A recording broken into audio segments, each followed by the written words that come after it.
según Mateo, capítulo 19, versículo 1.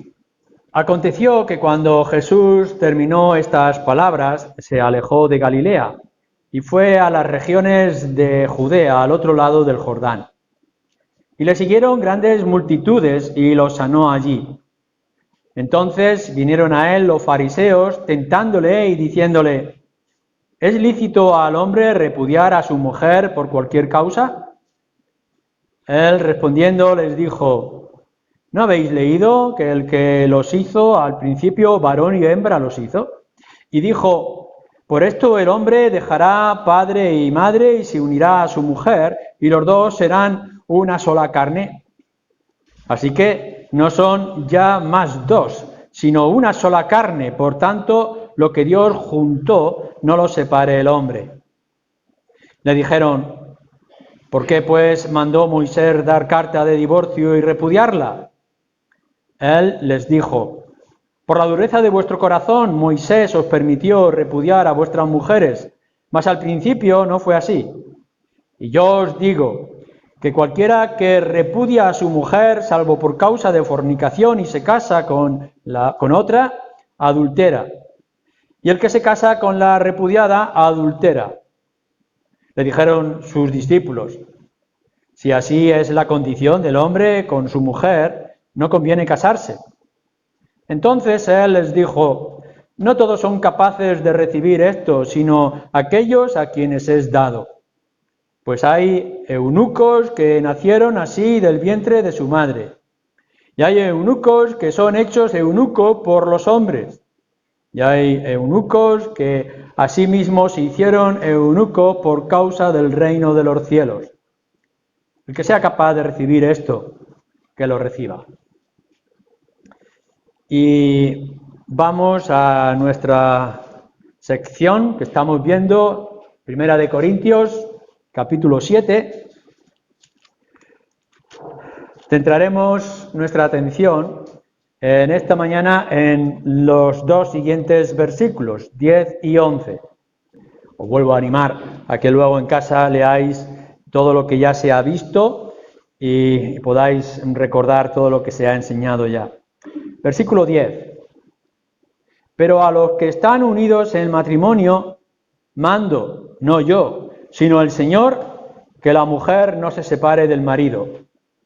Y si se separa, quédese sin casar, o reconcíliese con su marido, y que el marido no abandone a su mujer. Hemos visto, entre otras cosas, con respecto al matrimonio y la vida familiar o de pareja también, que el matrimonio y la independencia o la soltería o demás son dones iguales delante de Dios. Por tanto, sea lo que sea, en la situación que te encuentres, esto es algo que Dios te da para que puedas honrarle y servirle y ser de bendición también a otros. Dones, regalos de Dios. Y veíamos otro principio que es importante, y es que siempre, sea cual sea tu situación familiar o donde te encuentres en esta mañana, lo primero es el Evangelio. Siempre el principio, para comienzo y para continuar todo, es el Señor Jesucristo. No podemos afrontar, o no debemos de afrontar, nosotros, como los que decimos ser creyentes, ninguna situación o circunstancia o decisión que no sea poniendo en primer lugar para el Señor, por el Señor, o por el Evangelio, la buena noticia.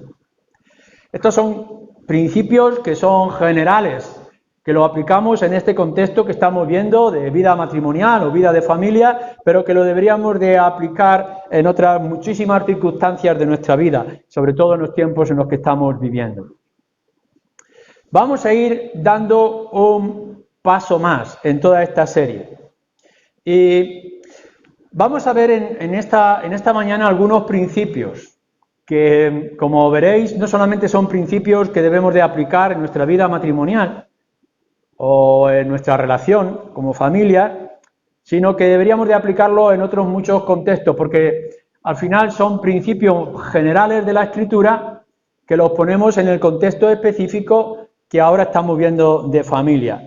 Pablo no está inventando nada, sino que está aplicando lo que en otros contextos ya podríamos o deberíamos de conocer.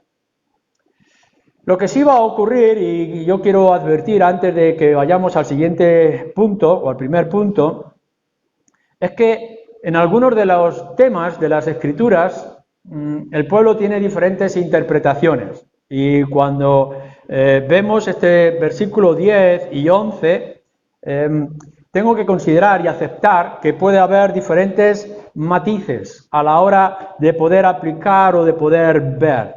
Y en algunos casos uno tiene que ser firme, pero en otros casos uno tiene que ser tolerante a la hora de interpretar qué es lo que nos está diciendo. Hay muchas circunstancias, el lenguaje, la cultura, la doctrina que uno pueda tener en su corazón que le hacen ver de una manera u otra los diferentes contextos o circunstancias que se nos revelan. Lo que sí buscamos siempre es, cuando somos una iglesia como la nuestra, es el consenso, es decir, aceptación unánime, aun cuando no estemos del todo claros en algunos puntos, sobre todo en asuntos de ética o de comportamiento. Si os fijáis bien, en este capítulo 7, luego yo os animaría a que lo mirarais en casa, el lenguaje de Pablo con respecto a su autoridad tiene variaciones y es algo que nosotros deberíamos de mirar con cierta atención. Por ejemplo, si vosotros vais en el versículo 6, fijaros el lenguaje que está utilizando Pablo, que dice: mas esto os digo por vía de concesión, no por mandamiento. Es decir, que lo que Pablo se estaba refiriendo seguramente a lo anterior no es en sí tanto un mandato, pero sí es un consejo que él está sugiriendo. Cuando está hablando, por ejemplo, de que se aparten por un tiempo, quizá para oración, no es un mandato que tengamos que hacerlo, pero Pablo dice, bueno, yo te lo estoy diciendo esto como concesión. En el versículo 25 va a utilizar también una palabra, fijaros bien cómo lo dice: en cuanto a las vírgenes, no tengo mandamiento del Señor, mas doy mi parecer o mi opinión, como quien ha alcanzado misericordia del Señor para ser fiel. Entonces, el Señor me ha llamado, me ha permitido ser fiel o tener fidelidad con respecto a Él, y por tanto puedo dar mi parecer, mi opinión sobre este asunto, sobre las hijas vírgenes y demás. En el versículo 40 podéis ver: pero a mi juicio más dichosa será si se quedare así. Y pienso que también yo tengo el Espíritu de Dios. Sabemos que la palabra que Pablo nos está trayendo en las Escrituras es palabra revelada.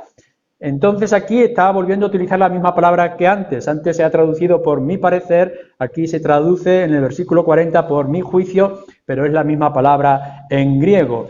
Lo que Pablo está diciendo es, bueno, por mi experiencia, por las circunstancias, tengo la capacidad, por la presencia del Espíritu, como el Señor me ha llamado, para dar mi opinión, para poder sugerir qué es lo mejor en ciertas circunstancias. Y nosotros deberíamos de tener en cuenta este lenguaje. Ahora bien, en el versículo 10 nos dice: pero a los que están unidos en matrimonio mando, no yo, sino el Señor, que la mujer no se separe del marido. Mando, pero no es que lo mande yo directamente, sino que lo manda el Señor. Más adelante, en otros pasajes, Pablo nos va a estar marcando el ritmo. La palabra que aquí se está utilizando de mandar en el griego se repite. En el capítulo 11, versículo 17, lo miramos en la carta a los tesalonicenses, en la primera, la segunda, en Timoteo, etcétera, que Pablo en más de una ocasión dice mando. Pero hay una diferencia en este versículo. Cuando Pablo está diciendo mando, pero no yo, sino el Señor, Es un mandato de parte de Pablo, pero está basado en algo que el Señor ya ha dicho y que ya ha manifestado de una manera clara. Y por eso podemos hacer referencia al Evangelio de Mateo, como hemos leído, ya en ese capítulo 19, como en otros pasajes también del Evangelio, Marcos, Lucas, etcétera, de lo que nos está indicando. Así que Pablo está diciendo, lo mando yo, pero que sepáis que esto ya el Señor lo ha dicho directamente. Pero en el versículo 12, volvemos otra vez, y dice, y a los demás yo digo, no el Señor, si algún hermano tiene mujer que no sea creyente, etcétera. Ahora sí, no es que venga de parte del Señor, pero sí yo os digo, os mando, que es otra vez el mismo elemento, con toda la autoridad. Pablo tiene autoridad. Lo que nos está diciendo aquí, en estos versículos, es la autoridad de parte del Señor. Así que no podemos llegar y decir, bueno, es la opinión de Pablo, pero mi opinión es diferente, o la lógica, o el razonamiento, o la filosofía de hoy ha cambiado. No, para nosotros, lo que dice las Escrituras es autoridad, ya sea una autoridad directamente del Señor, que ya lo tenemos dicho en otros pasajes de las Escrituras, como los Evangelios, ya sea la autoridad directa de palabra revelada que Pablo pueda tener, esto es lo que yo os mando y os digo de parte del Señor, o ya sea la opinión o sugerencia que mi experiencia o mi conocimiento me puede traer. Todo esto lo tenemos que mirar como de parte del Señor. Quiero que esto sea importante a la hora de mirar otros muchos contextos o circunstancias que vayamos a ver. No estoy dando mi opinión y Pablo no únicamente está diciendo es una opinión más entre muchas. Lo que Pablo nos está diciendo es, habrá venido de manera diferentes a mí, pero lo que yo os digo es lo que es mejor o más adecuado o es necesario para vuestras propias vidas. Así que cuando estamos aquí, en esta mañana, no habéis venido a escuchar las opiniones de Luis o del pastor o de cualquier otro libro que se haya podido leer. No, venimos aquí a escuchar lo que el Señor tiene que decir. Y habrá llegado de diferente manera, pero su palabra es esta. Y en ella nos tenemos que basar. Ahora bien, después de haber hecho esta larga o corta introducción, quiero que veamos 4 cosas que estos 2 versículos nos quieren mostrar a cada uno de nosotros. Volvemos otra vez al versículo 10. Pero los que están unidos en matrimonio, sí, va a decir unas palabras adecuadas, aplicadas al matrimonio. En este contexto, lo que va a tratar es del matrimonio cristiano, es decir, cuando el hombre y la mujer, el marido y la esposa son cristianos. Porque si os dais cuenta, en el versículo 12, dice, y a los demás yo digo, no el Señor, si algún hermano tiene mujer que no sea creyente, va a hacer una diferencia. En el versículo 10 está diciendo a los que son creyentes las 2 partes. Ya veremos, versículo 12, cuando una de las 2 partes no es creyente, ¿de acuerdo? Ahora nos está hablando a aquellos que son cristianos. ¿Qué se refiere a esto? Bueno, es muy importante que esto lo tengamos en cuenta. Este es el primer punto. Es muy importante que a la hora de dar un paso en vuestras vidas, y aquí me dirijo especialmente a los jóvenes que en el futuro tengan que tomar decisiones como esta, o los que seáis independientes y un día podáis llegar a un nuevo matrimonio, es muy importante que empieces de dónde estás y que recuerdes quién eres. La Escritura nos dice que nosotros hemos hecho un pacto con Dios. Esto es la conversión. La conversión es que el Espíritu viene y obra en nosotros que nos hace venir y descansar en el Señor Jesucristo, y en ese momento Dios dice, ahora eres mío y por tanto tienes que vivir de esta manera.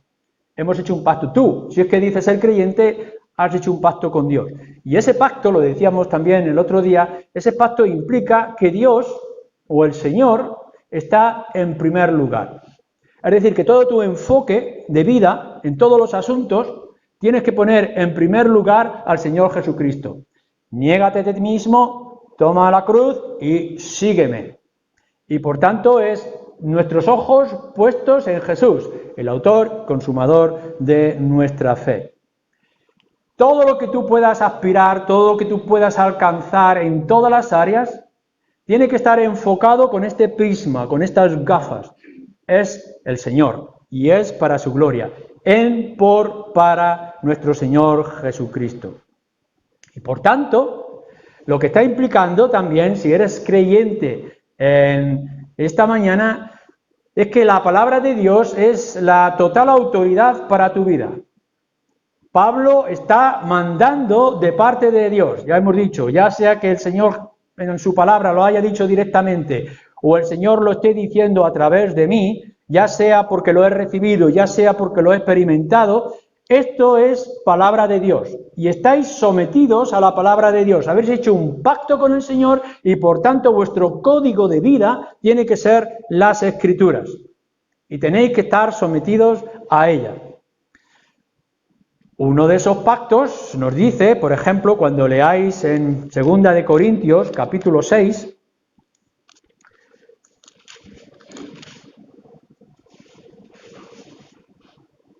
tenéis versículo 14. No os unáis en yugo desigual con los incrédulos. Es decir, vosotros los creyentes, no os unáis con alguien que no es creyente, que es incrédulo.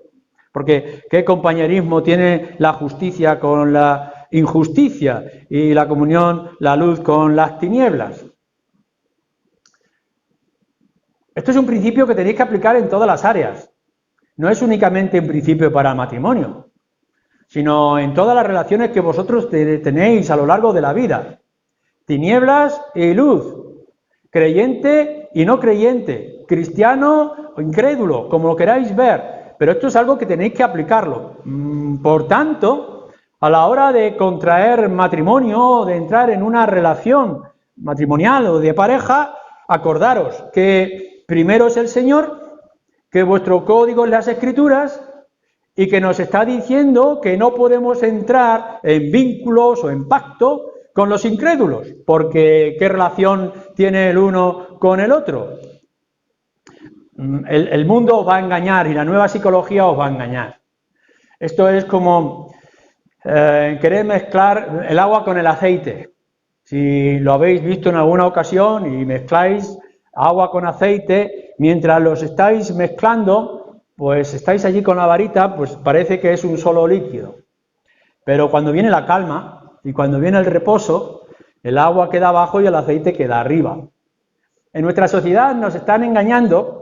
Y en muchas partes los creyentes entramos en este engaño. Si nos queremos, si nos amamos, si los dos ponemos de nuestra parte, no importa tanto si él es creyente o parece que a lo mejor pueda serlo. No, esto es un engaño. Mientras tú estás removiendo, parece que todos somos uno. Pero en realidad, cuando las cosas pasan, ese revuelo de amor, ese romanticismo o esas situaciones especiales pasan, vuelve otra vez la calma y nos damos cuenta de que somos totalmente diferentes. Nuestra naturaleza es distinta. Porque los creyentes que hemos entrado a formar pacto con el Señor, ya somos espirituales. Nuestra vida ya es diferente, no pensamos tanto en la carne, sino por medio del Espíritu. Pero los otros siguen en su vieja naturaleza, en su actitud. Por tanto, no podemos estar mezclados. Podéis estar engañados, pero no va a funcionar. Dejadme que lo diga de otra manera. El Señor nos da mandatos muy específicos a sus hijos. Yo recuerdo de nuestras propias hijas, pero seguramente los que sois padres lo podéis recordar. Llega un momento en que el niño o el joven dice, quiero volver más tarde. No puede ser. Pero es que mi amigo, sus padres les dejan volver más tarde. Ya, pero tú no lo puedes hacer.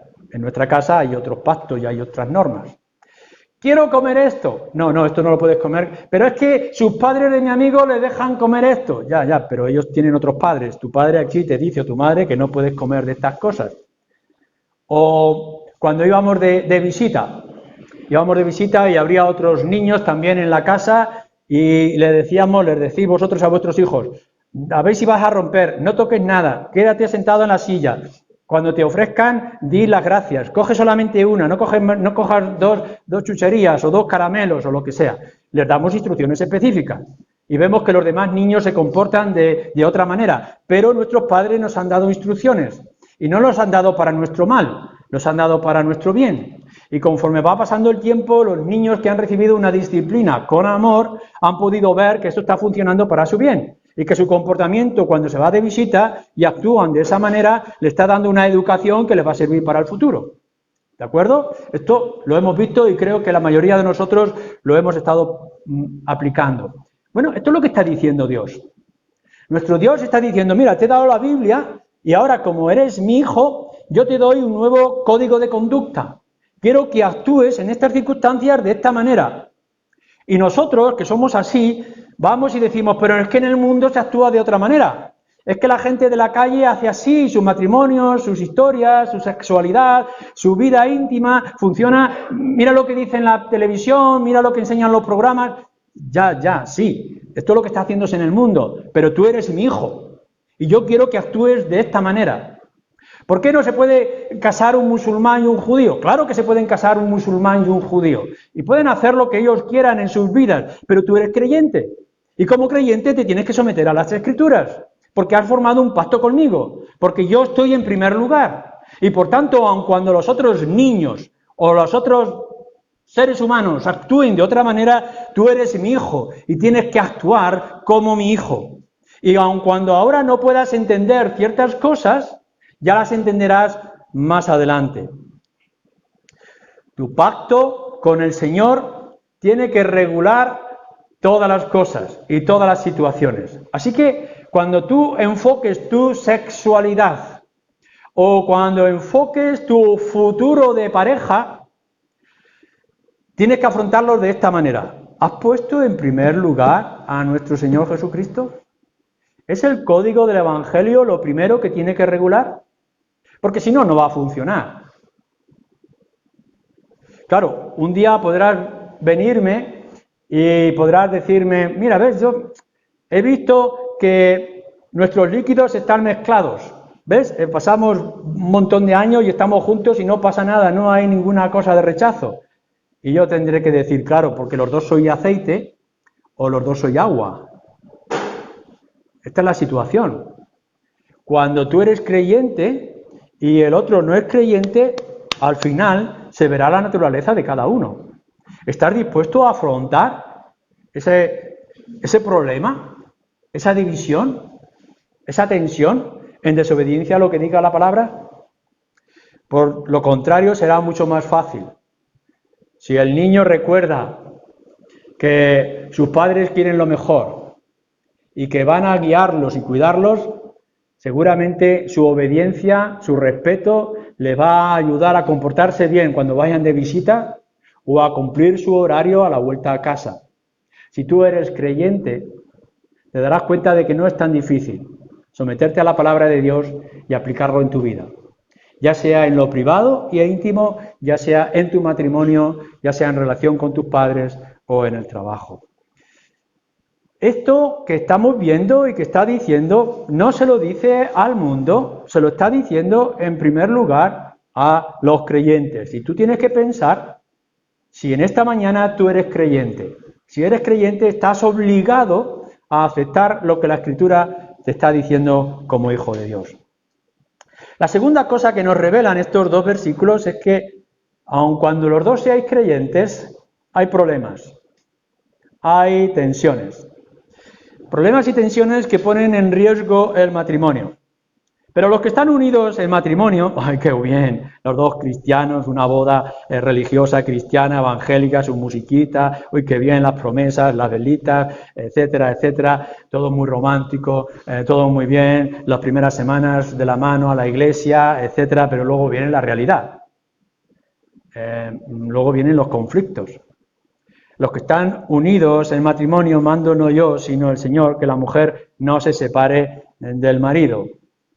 En el caso de Corinto, lo podéis ver en el versículo 1 de nuestro capítulo, en cuanto a las cosas que me escribisteis, bueno le sería al hombre no tocar mujer, hay alguna serie de problemas que la iglesia de Corinto tiene que tratar. En el capítulo 6, versículo 15, nos habla de las fornicaciones y nos habla de otras historias difíciles. Problemas en la iglesia de Corinto que ya hemos señalado en algún momento. Aquí no va a tratar del problema del adulterio. El adulterio se trata de otra forma, es otro asunto. La fornicación, en ciertos aspectos, es un contraste mucho más duro, más radical. En la ley mosaica, por ejemplo, cuando habla de adulterio, si el hombre o la mujer cometían adulterio, tenían que morir bajo las piedras. En cierto momento, si recordáis la historia de la mujer adúltera que iban a apedrear, pues la reacción que nos está diciendo en la ley. O sea, el adulterio es una cosa muy seria. Y yo espero, a la luz de las Escrituras, que en los matrimonios en ninguna manera se dé este adulterio. Lo que aquí está tratando es otro tipo de problemas y de tensiones que surgen. Celos. La falta de confianza.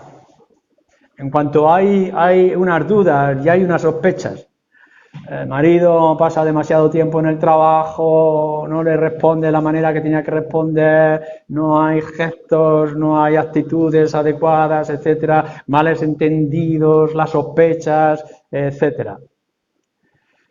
O quizá las tensiones a la hora de tomar decisiones. Cada uno quiere hacer de manera diferente en la educación de los hijos. Los hijos crean muchas tensiones en la pareja, porque el padre quiere hacer de una manera y la madre de otra, uno consiente y el otro es muy duro, uno dice que sí y el otro dice que no, y los hijos como son tan listos, pues saben cómo actuar en cada momento y crear las divisiones entre los padres, y eso los padres lo van llegando. Las cuestiones de crisis, la crisis económica y cómo afrontamos la crisis económica, la falta de trabajo. Tú me prometiste que me ibas a comprar el coche o la bici o los zapatos y ahora no me los compras, etcétera.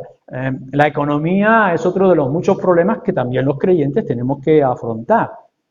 O sencillamente cuando no aplicamos las reglas que nos dice la Escritura, ¿no? Cuando habla de que la mujer cómo tiene que someterse o dejarse llevar como guía en la palabra de Dios, o cómo el hombre tiene que amar con un amor sacrificial a su esposa, entregándose a sí mismo. Y cuando fallan estas reglas, estos principios, entonces surgen los problemas, porque el uno no actúa, quizá está actuando con un machismo exagerado, un malentendido de lo que es ser varón o cabeza en la casa, y la mujer con la terquedad de su corazón, sabiendo que es mucho más lista que él y que quiera llevar las reglas o las normas en ciertos sentidos, y crean problemas. No os voy a engañar. Si alguno de aquí se piensa que ser creyente nos va a quitar todos los problemas, esto es igual que la enfermedad. No te quites la mascarilla porque también te puedes contagiar. Y los creyentes también tendremos problemas matrimoniales y también surgirán las tensiones. No lo podemos evitar. Y van a surgir de diferentes maneras y diferentes aspectos. Ahora, lo que sí nos dice la Escritura y nos enseña es que tenemos la gran ventaja, no solamente de que tenemos un Dios misericordioso que nos va a ayudar, sino que los dos nos regulamos con la misma regla. Es decir, los dos tenemos el mismo código. Los dos podemos y debemos de ir a la Escritura. Y por tanto, cuando surge un problema de qué dirección tomar, y cuando chocamos o levantamos la voz o no tenemos el control o dominio propio, podemos ir todos a la Escritura y decir, oye, acuérdate, esposo o esposa, lo que dice acerca del amor, o lo que dice acerca del control y dominio propio, o lo que dice acerca de traer estos problemas en oración, o la importancia de la comunicación o comunión, etcétera, etcétera. Podemos ir a ello. No es que uno va a tal escuela de psicología y el otro va a las Escrituras y chocamos. O que mi compañero de trabajo en el bar tomando una cerveza me dice que por qué no hago esto cuando tú me estás diciendo que el Espíritu o la palabra de Dios te dice esto otro. No, somos creyentes. Y como creyentes tenemos la ventaja de afrontar los problemas con la misma dirección, con el mismo organismo, con la misma escritura. Sumisión a las escrituras. Esto es lo que nos está diciendo. Cuando haya problemas en el matrimonio, de cualquier área, en cualquier situación, sumisión a las escrituras. ¿Por qué? Ya lo hemos dicho. En primer lugar, hemos puesto al Señor. Y lo que estamos buscando en todas las áreas, es decir, aquí, es cómo puedo yo servir al Señor a través de mi matrimonio. Y por tanto lo que necesito es escuchar la voz de Dios, pero no solamente escuchar, sino que tengo que obedecer lo que el Señor me está diciendo con respecto a mi matrimonio. Y cuando veis que esa tensión surge y que lo aplicáis ambos, o al menos tú, a las Escrituras, podréis ver que se activa, que se ve delante de vosotros luz para solucionar estas situaciones. Nuestra cultura tiende a terminar la relación y a comenzar otra. Así nos va en la sociedad en la que estamos viviendo. Ya sea porque hay un matrimonio religioso, la religión que sea, o ya sea un matrimonio civil, o ya sea simplemente una pareja que vive juntos por muchos años que pueda estar viviendo, llega un momento en que dice el amor se ha acabado, entre comillas, el amor nunca se acaba. El amor se ha acabado y por tanto yo te dejo y empezamos otra historia. Así que el hombre va por un lado y la mujer va por otro, simplemente es comenzar. Esto es tan fácil como comprarse unos zapatos. Te compras unos zapatos y si no te gustan o te aprietan, vas y los descambias. Esto es así. Incluso a veces hay aquellos listillos que van el día antes de la boda y buscan un traje para ver si le funciona, van a la boda y después lo devuelven porque no le vale. Esto es lo que está diciendo nuestra sociedad acerca de las parejas, del matrimonio, la sexualidad. Esto es nuestra cultura. Si se daña, se deja y se empieza de nuevo. Pero lo que nos está diciendo las Escrituras, a nosotros, los creyentes, y en este caso estamos hablando de dos creyentes, lo que nos dice las Escrituras es que cuando algo se rompe, se remienda. Que cuando algo se daña, se arregla. Que nuestra actitud no es decir, bueno, aquí ya no podemos funcionar los dos, cada uno por su parte. No, lo que tenemos que hacer es arreglar este asunto. Es decir, lo tenemos que tratar. Hay problemas, hermanos y hermanas, claro que sí. Y problemas en muchas áreas. Pero lo que tenéis que hacer es aplicar lo que la Escritura está diciendo, que vosotros debéis aplicar para que esto funcione. No corráis, no deis la espalda. Afrontad y aplicar lo que la palabra de Dios dice, porque funciona. Si lo aplicáis los dos como creyentes, funciona. Tercer principio, y lo está dejando muy claro. Se dirige al hombre en primer lugar y a la mujer. Pero a los que están unidos en matrimonio, mando no yo, sino el Señor, que la mujer no se separe. Primero la mujer, que la mujer no se separe del marido y si se separa, quédese sin casar o reconcíliese con su marido.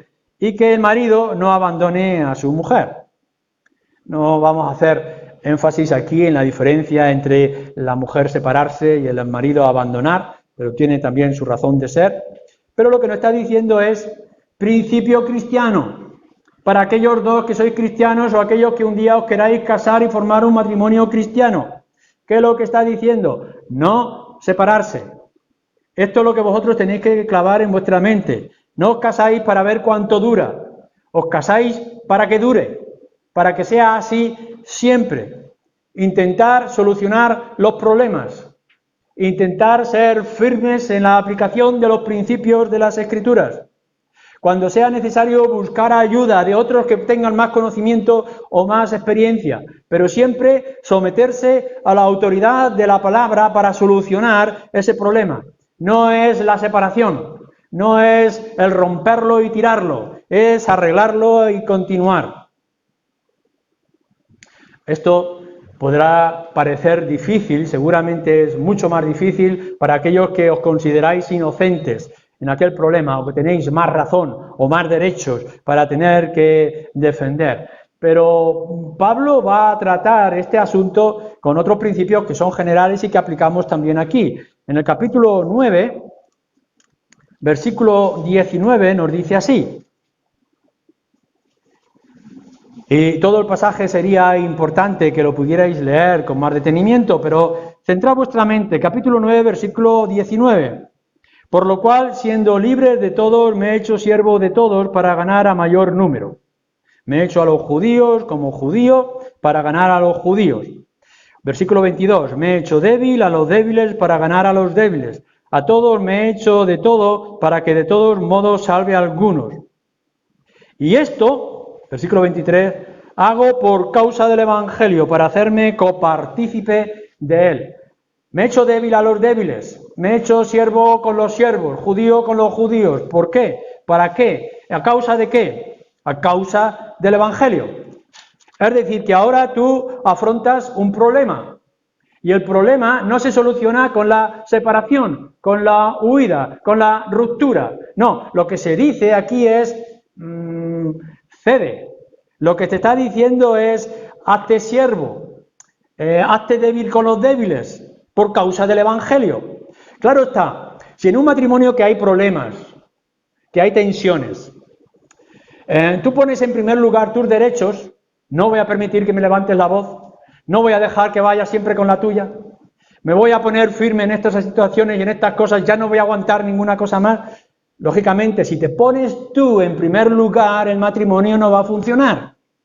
Pero lo que nos está diciendo la palabra de Dios es que si pones a Cristo en primer lugar, las demás cosas van a venir solas y se van a solucionar, o al menos lo vas a mantener. Lo importante es tu prioridad.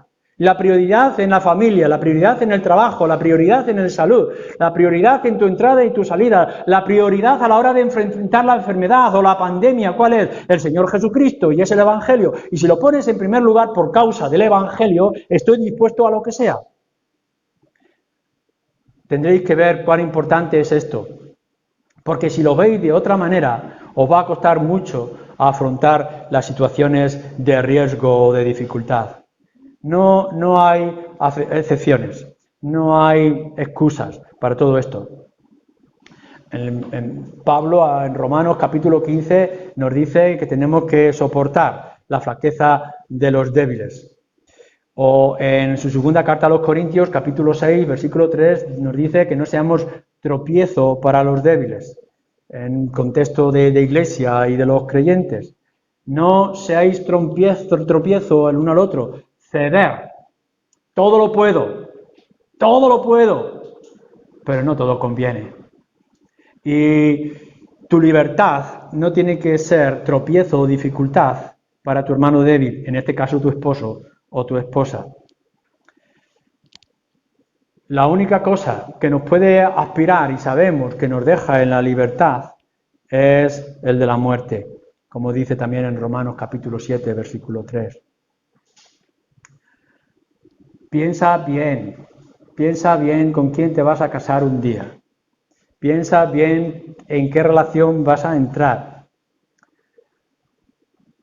Nunca vamos a alcanzar lo que sería el ideal, pero debes buscar la mayor afinidad en todo ello.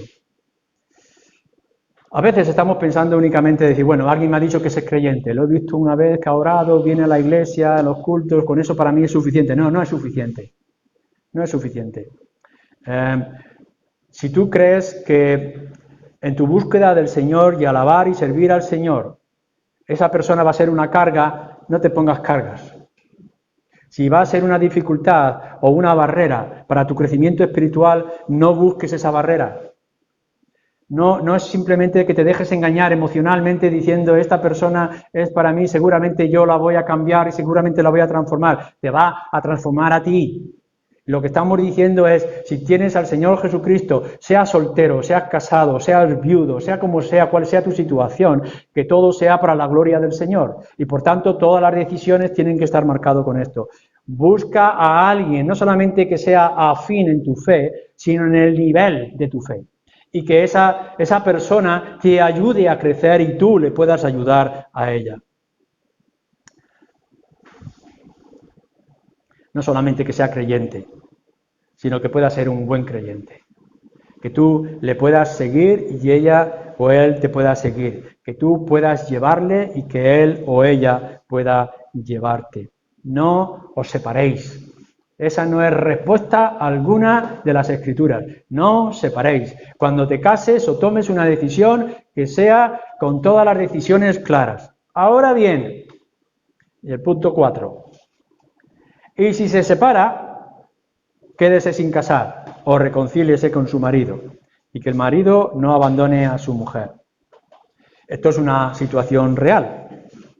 Llega un momento en que la situación ya parece que va a explotar, cuando parece que llega a ser insoportable. Vuelvo a decir, no estamos hablando del contexto del adulterio, que nos marca otra línea y otros contextos que llegaremos en su tiempo. Lo que está hablando aquí es que llega un momento en que el marido tiene una violencia verbal, quizá un desprecio emocional y psicológico contra la esposa que ya es insoportable, aun cuando diga ser creyente. Que hay una incompatibilidad y una actitud de rebeldía y de terquedad con respecto a ella que hace que todo sea muy difícil de llevar, que uno se pueda abandonar y dejar por completo el abandono del contexto familiar y tantas otras cosas que podríamos señalar. Hay cosas que llega un momento en que decimos ya no las podemos compartir y siempre hay una discusión y siempre hay una tensión. El consejo que volvemos a decir es, Pablo lo está diciendo con la autoridad que viene del Señor, pero es que su propio mandato, no te separes. Ahora, si llega el momento en que te separas, tienes dos soluciones. Si te separas, quédate sin casar. Es decir, no puedes entrar en la excusa, mi marido llega muy tarde, o mi mujer no me cocina la tortilla de la manera adecuada, él ronca mucho, a ella le huelen los pies, ya no podemos aguantarnos, nos separamos. Y bueno, nos separamos sin casarnos hasta que aparece el compañero de trabajo o hasta que aparece la vecina tan simpática y entonces entramos en una nueva relación y nos autoengañamos. Hemos buscado esa excusa, a veces superflua, generalmente muy superflua, y nos separamos. La Escritura te dice, creyente, si llega un momento, esperemos que no, rogamos al Señor que no, si llega un momento en que las tensiones y los conflictos llegan a ser tan graves dentro del matrimonio, separaros, pero quedaros sin casar. No podéis aspirar ni buscar en manera alguna un nuevo matrimonio.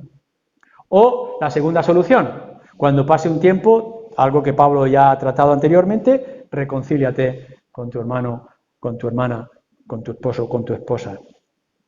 El principio es constante. ¿Tiene tu hermano algo contra ti? Mateo, capítulo 18. ¿Tiene tu hermano algo contra ti? Trátalo. Antes de ir a ofrecer al Señor tus ofrendas y tu adoración y tu alabanza, ponte a bien con tu hermano. Y si no te escucha a ti, pues entonces tendrás que buscar a alguien. Es tan obligado el que peca a arrepentirse como el que ha recibido la ofensa a buscar la reconciliación y perdonar. Perdona hasta 70 veces 7, tienes que solucionarlo. Si hay un problema matrimonial, intenta solucionarlo. Si no, busca la ayuda que sea necesaria. Pero si llega un momento en que ya no se hace caso ni siquiera la información, la instrucción, y ya no podéis vivir juntos, tendréis que afrontar la nueva situación separados, pero sin casaros, no buscando unas nuevas nupcias, porque vosotros sois lo mismo, tenéis la misma naturaleza y los mismos problemas los vais a llevar a otra relación, y el conflicto aún va a aumentar, y el daño a la familia, en los hijos, va a continuar. Y si ves que hay un arreglo, que hay una reparación del daño, como nos dice las Escrituras que tenemos que buscar en todo lo que está dañado, entonces reconcíliate y comienza de nuevo. Esto es lo que nos está diciendo la palabra de Dios. Y no podemos decir otra cosa. Esta es la línea marcada que nosotros como creyentes tenemos que seguir. Claro que habrá muchos problemas, claro que afrontaremos muchas situaciones, claro que los pecados y los pecadores caen y se restauran y se arreglan, sí, pero en esta mañana tú sabes bien que si tienes que entrar en una relación matrimonial o de pareja, si eres cristiano, tiene que ser un buen cristiano que tenga una fe, aquel que te pueda ayudar a ti y que tú puedas ayudar al otro. Y que cuando te cases no estás pensando en si no perdura o si no resiste separarnos. No, el creyente se casa de por vida y solamente aspira a que uno de los dos muera o se mueran los dos juntos, que sería una gran bendición. Y si resulta que los problemas no se pueden aguantar o no se pueden resistir, habrá que traer una separación, pero no podemos traer otros apéndices a nuestro cuerpo espiritual. Quédate sin casar Y si se arregla, porque tienes que seguir solucionando el problema, reconcíliate con tu pareja. Esto es lo que dice la palabra de Dios. Todo lo demás es rebeldía. Que el Señor tenga misericordia y nos sepa a nosotros como creyentes y como iglesia marcarnos la línea a seguir en estos asuntos. Amén. Amén.